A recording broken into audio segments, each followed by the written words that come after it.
Bonsoir à tous et analystes. Et ce soir, on va débriefer sans plus attendre le derby du Rhône ASSE contre Lyon.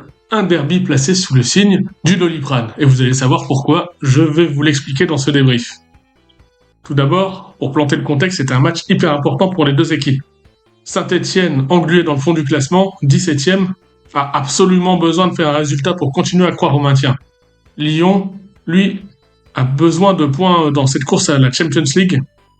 Tout faux pas est interdit, totalement interdit. Sans plus attendre, nous allons débriefer ce match. Tout d'abord, l'ASSE démarre idéalement bien ce match avec un très beau but de Lucas Tassin, l'homme en forme. L'homme en forme, le troisième meilleur buteur en 2025. Le Belge montre toute l'étendue de son talent et pourquoi il a été recruté par l'ASSE. Le match continue, tourne bien pour l'ASSE jusqu'à cet incident. Lucas Tassin, toujours lui, qui met une semelle, je dirais, très polémique. Je ne pense pas qu'il fasse exprès, mais il blesse Tolisso, le meilleur joueur lyonnais de cette fin de saison. Tolisso est obligé de sortir sur civière. Je pense un problème à la cheville, je ne sais pas si c'est fracturé ou pas, mais la semelle n'est pas très belle. L'arbitre central est appelé sur la VAR parce qu'il a dans un premier temps mis un carton rouge, que personnellement je trouvais mérité pour Stassin. Et après visualisation de la VAR, le carton rouge est retiré, c'est un carton jaune pour Lucas Tassin. Je pense que la décision est très polémique. J'en parlais avec un ami arbitre, un ancien arbitre en district. Je pense que le carton rouge aurait dû être maintenu. Le match continue sans Corentin Tolisso qui sort blessé sur civière. Et le match est interrompu. Le match est interrompu à la 44e minute pour un jet de projectile sur l'arbitre assistant. Deuxième fait de match polémique. Souvenez-vous, 2 fois Dimitri Payet de l'OM avait été, à l'époque, visé par un jet de projectile et 2 fois le match avait été arrêté puis reporté. Ce n'est pas la première fois que les supporters stéphanois ont des problèmes de ce type. Souvenez-vous, quand ils sont descendus en Ligue 2 contre Auxerre, un envahissement de terrain avait eu lieu. Pendant la saison, des tribunes avaient été brûlées. Il y avait eu des matchs à huis clos.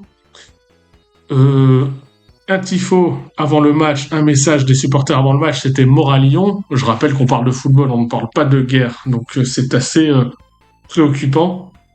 Finalement, le match reprend, pas mal de temps après, et Lucas Tassin met un deuxième but, lui qui aurait dû être peut-être expulsé, et il fait cette célébration iconique que j'adore, la célébration de la Panthère, qui me fait penser notamment à Bafé Gomis, à Alex, illustre attaquant stéphanois du passé. Et Tessman pour Lyon va réduire le score 2-1, mais cela n'empêchera pas Saint-Etienne d'empocher cette précieuse victoire dans la course au maintien. Très très très mauvaise opération pour Lyon, excellente opération pour les Stéphanois qui, par la grandeur de ce club, on espère réussira à se maintenir, mais rien n'est moins sûr. Voilà pour ce débrief, placé sur le signe de Doliprane. Oui, je n'ai pas expliqué.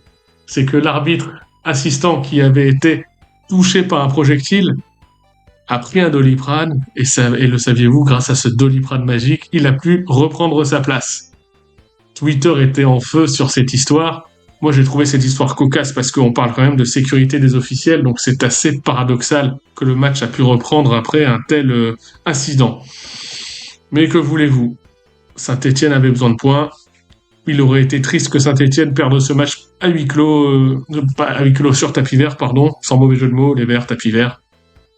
Donc bon, Saint-Etienne empoche ses 3 points très précieux dans la course au maintien et on attend la suite du championnat avec impatience.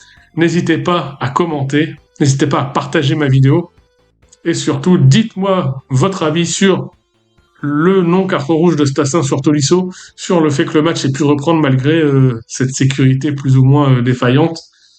Et n'hésitez pas tout simplement à commenter et à mettre aussi des commentaires si vous pensez que je peux améliorer certaines choses.